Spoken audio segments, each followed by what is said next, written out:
All right, we are live. There we go. Now I can hear myself. We are live with Lush Tongue, sound meditation, and more. This is Anna Mae, and you are welcome to start it off by oming with me in unison, in harmony, or you can improvise. Here we go.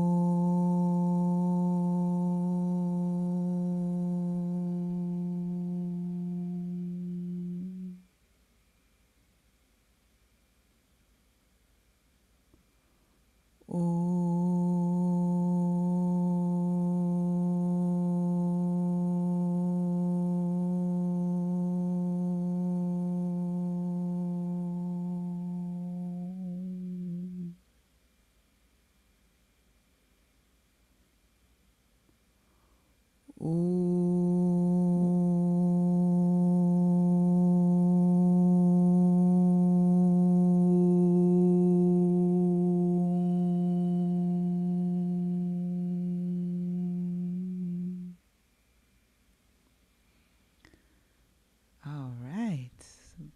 Deep breath. Hope that was relaxing and centering for you. Have a lot that I want to cover today, starting with the many ways that you can make a contribution to the Lush Tongue experience. As always, you can make a contribution via Venmo, Cash App, and PayPal, all at Lush Tongue or hashtag Lush Tongue or paypal.me/LushTongue. And also, I recently opened an online shop. It's called Anime's Realm, and it's animesrealm.myshopify.com. All one thing. And it's on my website. There's a link on my website as well, which is simply anime.org. If you're not able to remember all that. It's also in the description. Got the link, all these links in the description.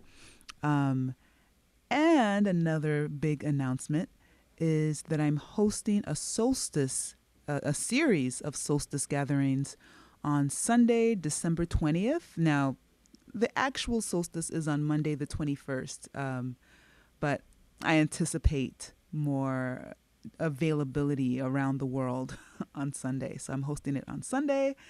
And I say around the world because I decided to experiment with having different live sessions throughout the day in order to, spread the wealth around for people across different time zones.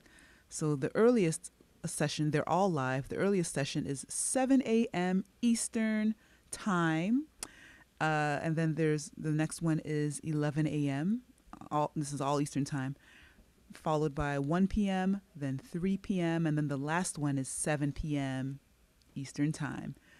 And you can sign up for one, you can sign up for two, you can sign up for all. Each experience is informed by the people who are there. They all share the same intention to, release 2020 and to hold space for the clarification and amplification of our intentions for 2021 and beyond. And we're going to do it through vocal improvisation, through sound healing, through spoken and written affirmation, through movement.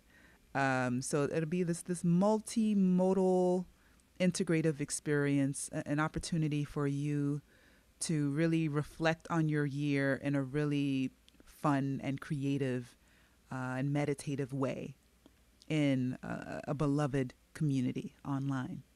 So I'm really excited. I'm really excited to have an international audience of people joining in on these Zoom gatherings, these rituals that I'll be hosting throughout the day. I'm particularly excited about having, 5 iterations of this type of ritual where we are coming together to affirm each other's vision for what we would like to have unfold for 2021, beyond what may be going on in the world as far as a pandemic. You know, life is still to be lived and enjoyed. And so, what can we create that is fruitful and generative for us, regardless of circumstance, going beyond circumstance? Um, so that's what we're going to be doing for 90 minutes at a time. And like I said, each experience will have its own flavor that is seasoned by the specific participants. That's what I love about improvisation. That each presence makes all the difference in how the experience unfolds. And anyone who's ever done one of my workshops knows that there's this really beautiful magic that happens in such a way where it's the kind of thing that you didn't know you needed until you experience it for yourself. Yeah, that's a common theme that comes up, really with improvisation in general, but this particular type of improvisation where it's not your straightforward like circle singing, which is where I tend to live, or playing just with vocal improv structures. This is really tailored around the intention of using the power of our spontaneous creativity to access the power within us and amplify each other in community in this online container. So, all that to say, I strongly encourage you to click on the Eventbrite link that is in the description and register yourself, register your loved ones. Wherever you are in the world, choose whichever time frame works for your time zone. And if you have any questions, of course, you can email me at lushtongue@gmail.com. And if you're not already on my mailing list, you can click on the link where else in the description to join my mailing list so you can get all the info via the Tuesday newsletter that I send out. Also, there is an early bird special for this event called Let It Shine, Soulstice Vocal Journey. That's the full name of the event. There's an early bird registration fee of $25 up until December 12th. And after that, it goes up to $35. So be sure to get your registration in before December 12th if you want to save a few bucks. Okay, I think I covered that as fully as necessary. So let's now jump into, let's see, what do I have next on my docket here?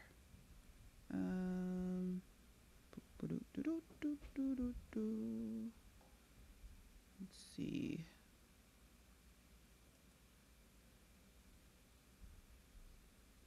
Next up is, I think I'm going to talk about the colors of noise, but let me make sure I'm not skipping anything else here. Oh, Soul Incites. Okay, so I have this club that was initially focused just on books, like a straight up book club, focused on a different book a month, and now I'm kind of opening it up to personal development, like all various facets of personal development, including books. And it so happens that the book that I'm reading at the moment is a book called Existential Kink by Carolyn Elliott, and it is resonating with me so deeply. It's all about shadow work, integrating your shadow, integrating all the disowned, repressed stuff that we are socialized and conditioned to repress in order to, present a face to the world that is considered appropriate and worthy of love, and therefore, cutting off a big chunk of our power source, that lies inside of that shadow, and like bringing that shadow into the light and learning to love and embrace that shadow rather than like casting it aside, and just all the different implications of that and how we project our shadows onto each other as humans. And it's a deep book. I highly recommend. So feel free to share what you're reading at the moment. Feel free to join the Facebook group if you're interested in all things personal development and you're a woman interested in building community in that respect. All right, I think that covers it for Soul Insights. Now let's jump into the colors of noise. So I've been wanting to talk about this topic for a while now, and it's all, I first encountered the notion of noise colors through meditation. And it turns out that there is a basis in physics and in telecommunications to like how noises came to be associated with specific colors, as far as how they, to varying degrees, correlate with the frequencies of light, that we know as visual color.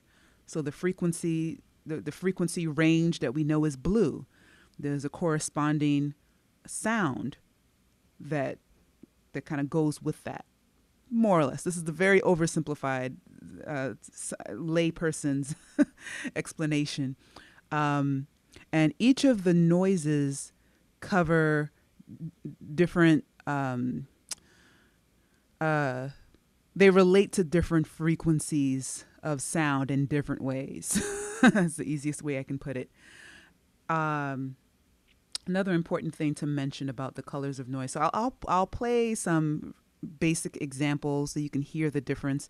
And as you're listening, notice which noises, which sounds, and I'll get to that in a moment too. Which sounds do you gravitate to? Like what sound frequency jumps out at your ear, like, ooh, that one is particularly soothing, or that one is particularly energizing, or, ooh, I like the depth in that sound, or I like the higher pitch in that kind of sound.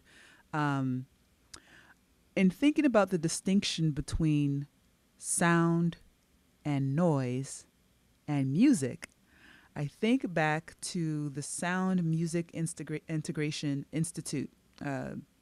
It's this program, this ongoing program I took at a place called the Open Center that's all about different aspects of sound healing, from the intensely spiritual to the intensely scientific, and all of it, integrated into each other. And often when people think of sound healing, they think of tuning forks and, gongs, cymatics,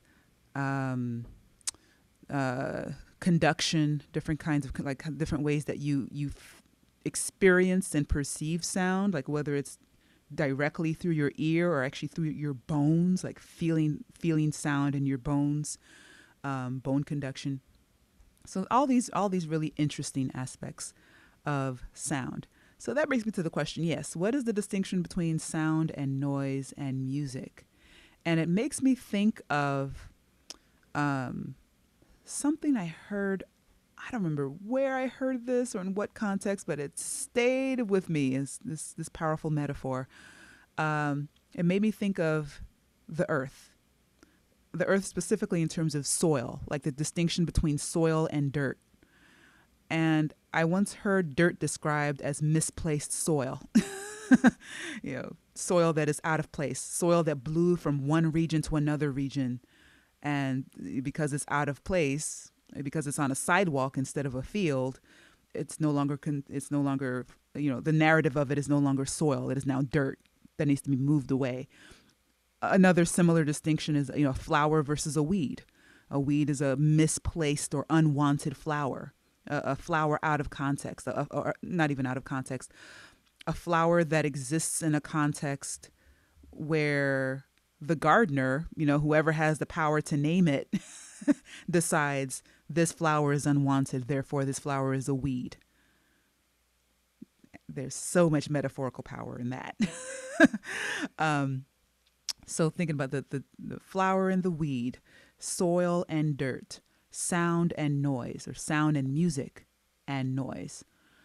So I would liken sound is the raw material of that which is perceptible to our ears.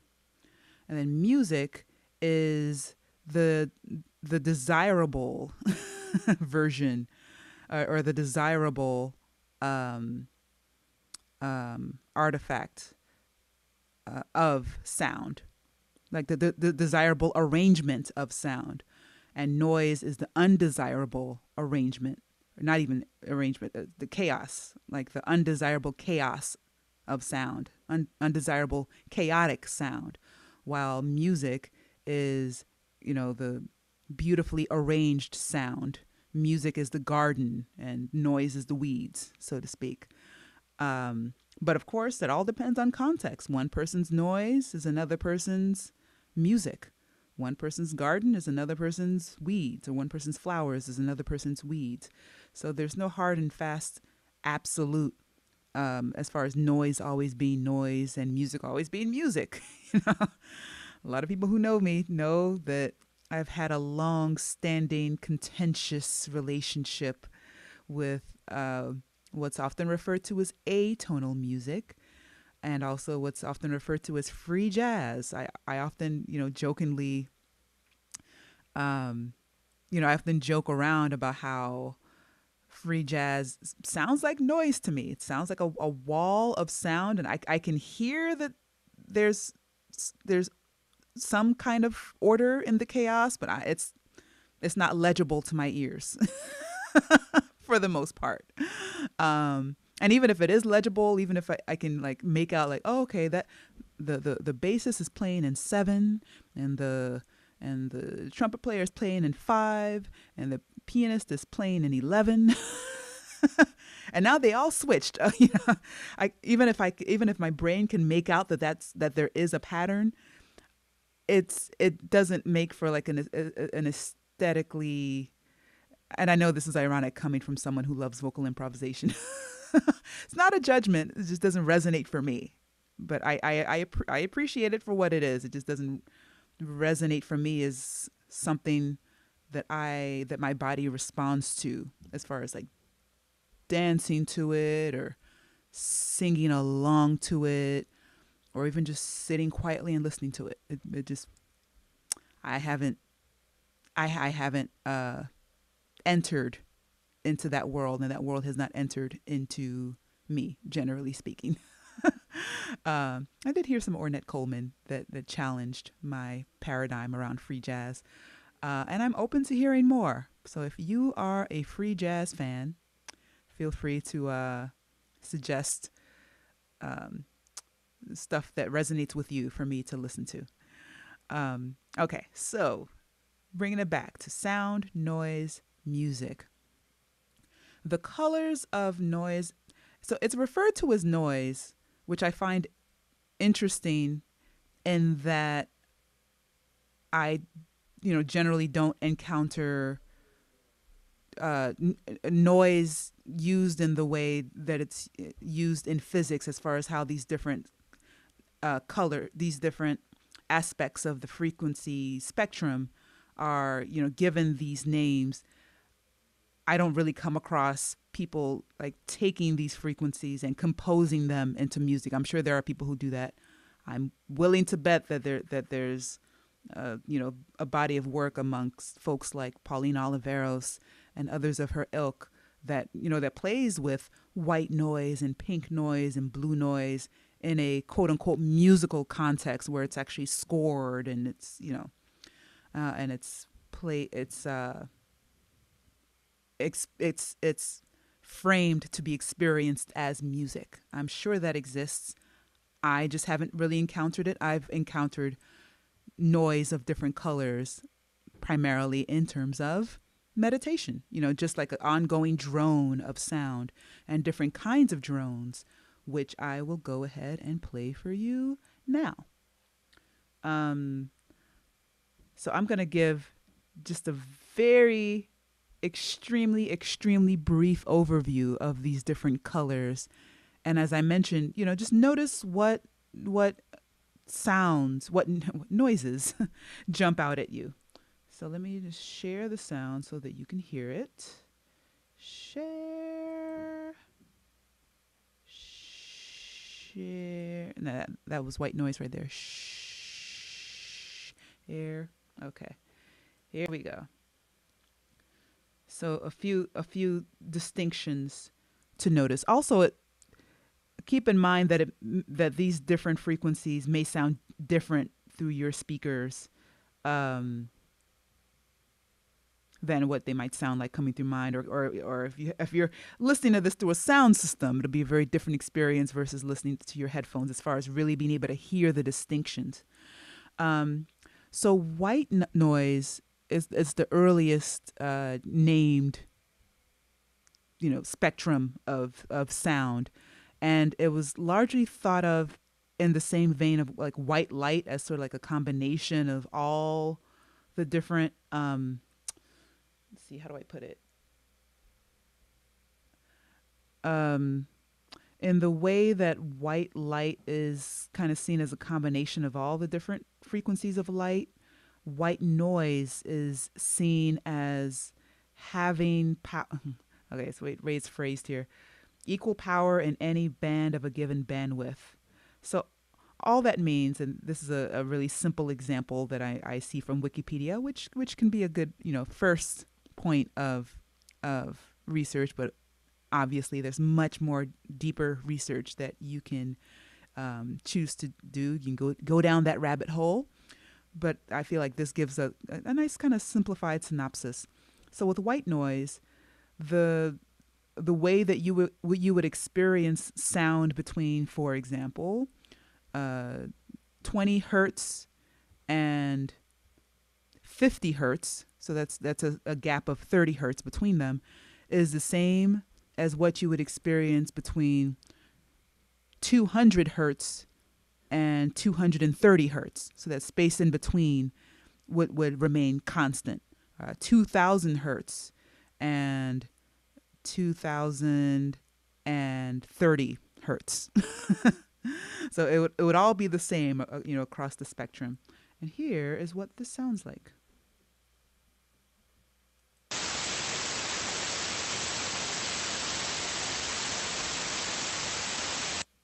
I'll play it for you again. And as I play it, what does this sound remind you of?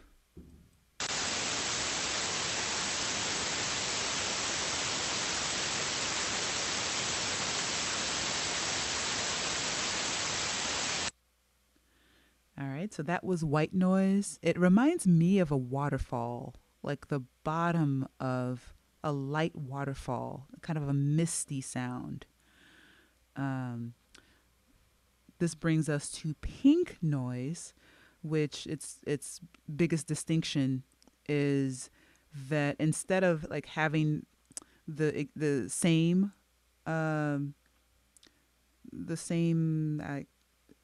would the word be bandwidth? The same frequency spectrum. Okay, sure. The same frequency spectrum that is, exact. Rather, with pink noise, it's proportional. So, going back to the example of 20 hertz versus 50 hertz, the way that you would experience the range from 20 hertz to 50 hertz is the same as what you would experience with 200 hertz to 500 hertz, or 2000 hertz to 5000 hertz. So it's proportional. It keeps expanding as you go higher, but by the same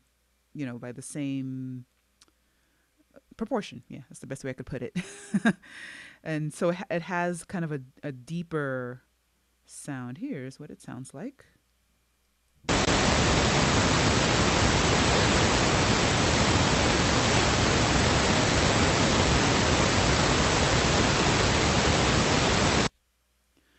Now, pink noise is the sound that I gravitate to. That is a sound that would put me to sleep right away.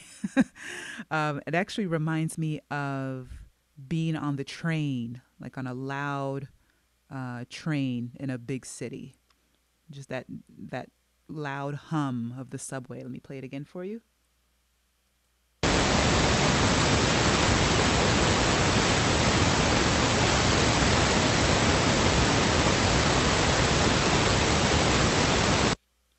I can imagine the boom, boom of the trains in New York City, like playing over that hum, that pink noise hum. All right, here comes the next one.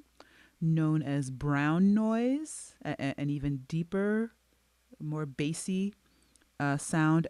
And with brown noise, it's described as the power density decreasing in volume. So it has kind of a downward effect as far as the frequency. I think you'll hear what I mean once I play it. Here is brown noise.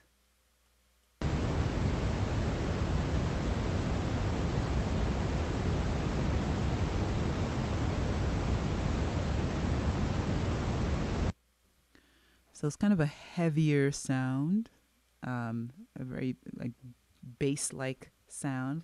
I'll play it again for you. Here we go with brown noise.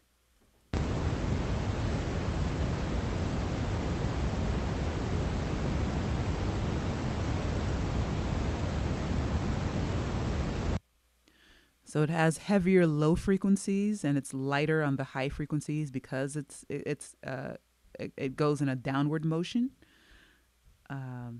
And now let's go into blue noise, which has an upward motion. It goes up by 3 decibels per octave, it looks like.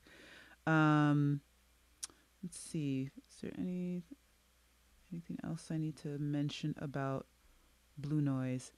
I think I'll mention it after I play it. Here we go. Blue noise.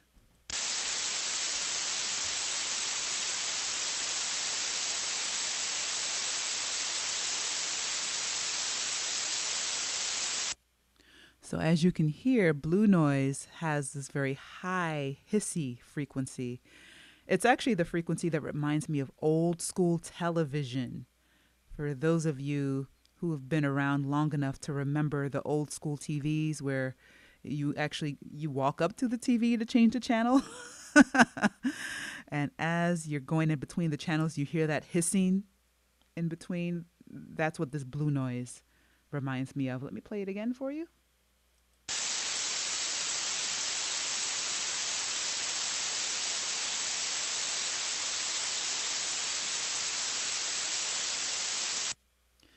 Yeah, that would be a difficult sound for me to fall asleep to or to meditate to. Like it feels like to me a more active, like a disturbing, not this disturbing in a bad way, but like a rattling, like a coffee.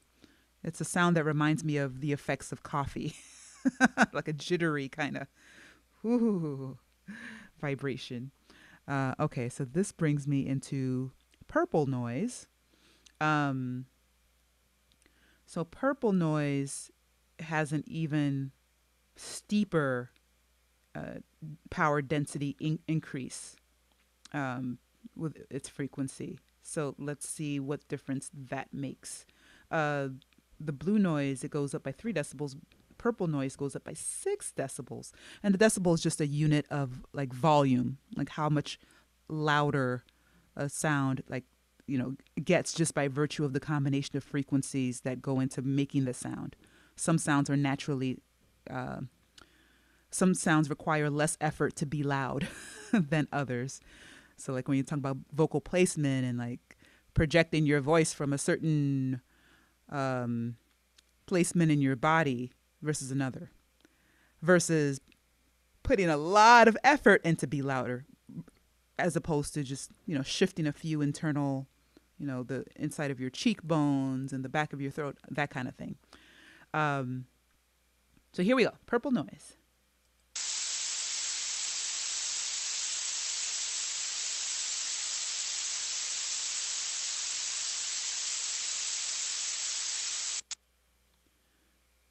Yes, quite the high frequency hiss. Kind of reminds me of like a hair dryer. Let's play that one again.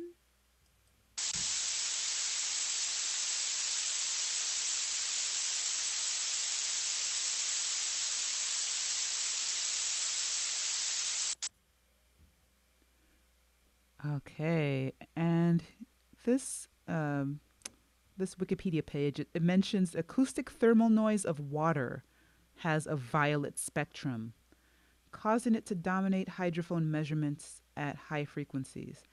So when I think acoustic thermal noise of water, I think of like, a kettle, a tea kettle just before it starts whistling. That kind of like hissing, water about to boil sound. Um, and lastly, here we are with gray noise, which is defined as randomized white noise. So whereas white noise has like a particular mathematical equation that keeps it kind of constant across all the frequencies, gray noise is more randomized. So here is what gray noise sounds like.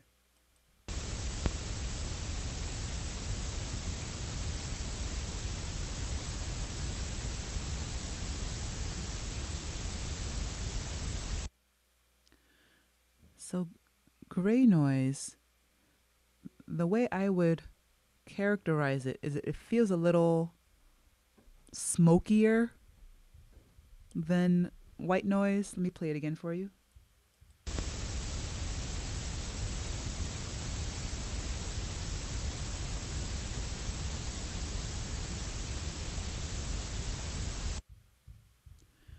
Okay. Um, Here's an interesting point here. It says the gray noise is in contrast to standard white noise, which has equal strength over a linear scale of frequencies, but is not perceived as being equally loud due to biases in the human equal loudness contour.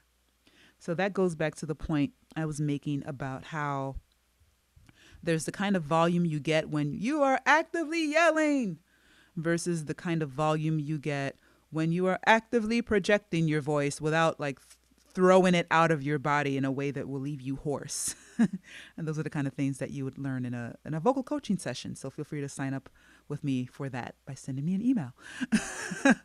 But when it comes to vocal control, it's an important distinction, loudness versus projection, which again can be likened to all those different examples of a flower versus a weed, soil versus dirt, sound versus noise, volume or projection versus loudness.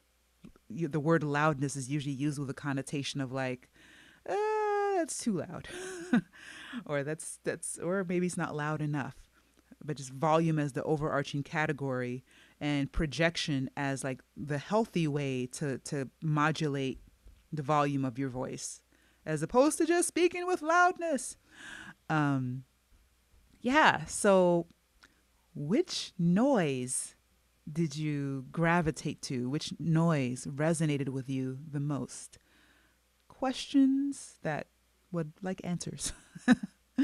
And speaking of questions and answers, let me just check if there are any questions or answers for me, which I could, share now or later. Okay. I think that brings us to a close. So I will share the announcement that I shared at the very beginning, which is Let It Shine Soulstice Vocal Journey. It's happening December 20th, 2020. That's 12/20/2020. All throughout the day, 5 different sessions. Choose from any one of the 5 or 2 of the 5 or 3 of the 5 or 4 or all of them if you're just so enamored. You can get tickets via Eventbrite. It's in the description. And I look forward to seeing you there. Have a wonderful week. Let's close out with our Om. Oh, and go shop at Aname's Realm. All right, let's close out with our Om.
Till next time, take care.